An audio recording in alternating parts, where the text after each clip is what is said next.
আসসালামু আলাইকুম, সবাই কেমন আছেন? আশা করি সবাই ভালো আছেন। নিজের জন্য চা নিয়ে নিলাম।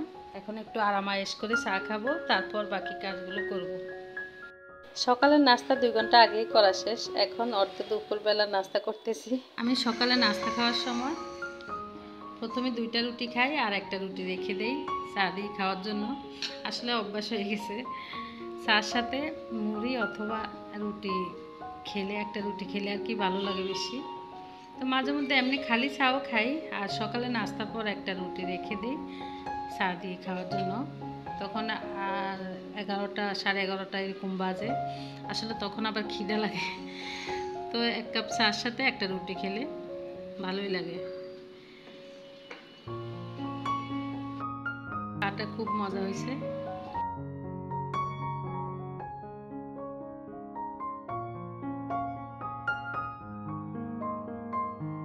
দুপুরে কি খাবো, কি রান্না করব সেই প্রস্তুতি আগেই নেওয়া ছিল। সেজন্য আস্তে ধীরেই রান্নাঘরে আসছি, যেহেতু আগে থেকে প্রস্তুতি নেওয়া আছে কি রান্না করব, সেজন্য আর বেশি টেনশন ছিল না মাথায়। গরুর মাংস রান্না করতে যা যা মশলা দিতে হয়: আদা রসুন পেস্ট, দারচিনি এলাচের গুঁড়া দিয়েছি, হলুদ মরিচ পেঁয়াজ লবণ তেল জিরা যা কিছু দিতে হয় সব কিছু হাতে মাখিয়ে কাঁচা মশলা মাংস রান্না বসিয়েছি। একটু দেরি করে খিচুড়ি রান্না করব গরম গরম খাওয়ার জন্য আর কি। গরম গরম পোলাও খিচুড়ি খেতে কিন্তু অন্যরকম টেস্ট, ভালো লাগে আর কি। আর ঠান্ডা জিনিসটা গরম করে খেতে একরকম ভালো লাগে, আর গরম গরম রান্না করে চুলার উপর থেকে খেতেও অন্যরকম ভালো লাগে আর কি। আসলে ভালো লাগার কোনো শেষ নেই, যত কষ্ট করতে পারবে ততই ভালো লাগা কাজ করবে আর কি। তো মাংসটা হতে থাকুক, ঢাকনা দিয়ে দিলাম।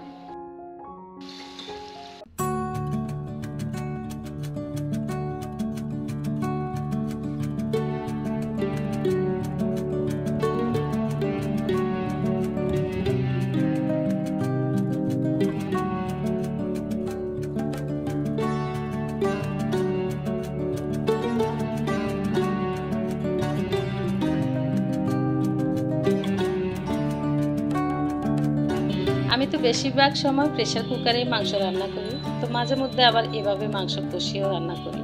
তো মাংস ভালোভাবে কষিয়ে মাংসের সাথে আলু দিয়ে আলুটাও ভালো করে কষিয়ে নিয়েছি। তারপর এখানে ফুটন্ত গরম পানি দিয়ে দিলাম ঝোলের জন্য।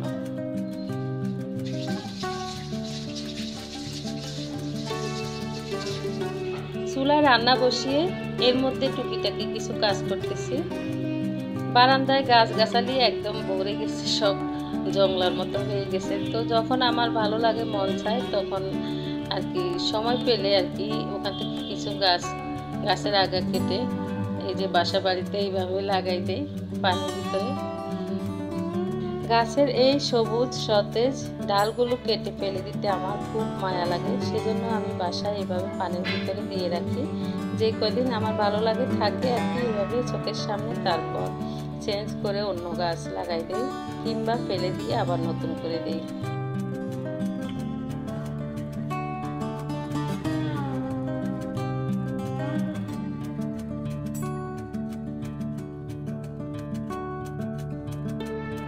ঘরের টুকিটাকি কাজকর্ম করতে করতে এদিক দিয়ে রান্নাও শেষ পর্যায়ে।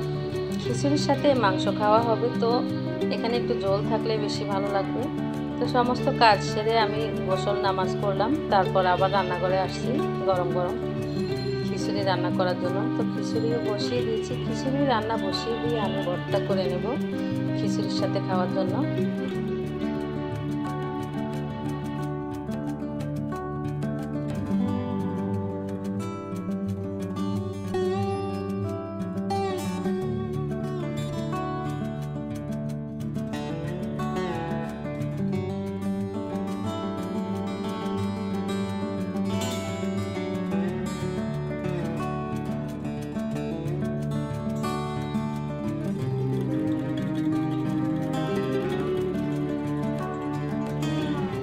খিচুড়ির চাল ডাল মোটামুটি ভাজা হয়ে গেছে। এখানে পরিমাণ মতো লবণ দিয়ে দিলাম। খিচুড়ি অথবা পোলাও রান্না করতে একদম ফুটন্ত গরম পানি দিলে আর কি খিচুড়ি অথবা পোলাও রান্না খুব সুন্দর হয়। তো এখানে যেটুকু চাল তার ডাবল পানি দিয়ে দিলাম, গরম পানি। আমার বাসায় কিছু কাঁঠালি বিচি ছিল, তো সেগুলো দিয়ে একটু ভর্তা করব, কাঁঠালি বিচি ভর্তা। আর তার সাথে খিচুড়ির সাথে মজা করে খাওয়ার জন্য শুকনো মরিচের লাল লাল রোনো মরিচের ভর্তাও বাটবো।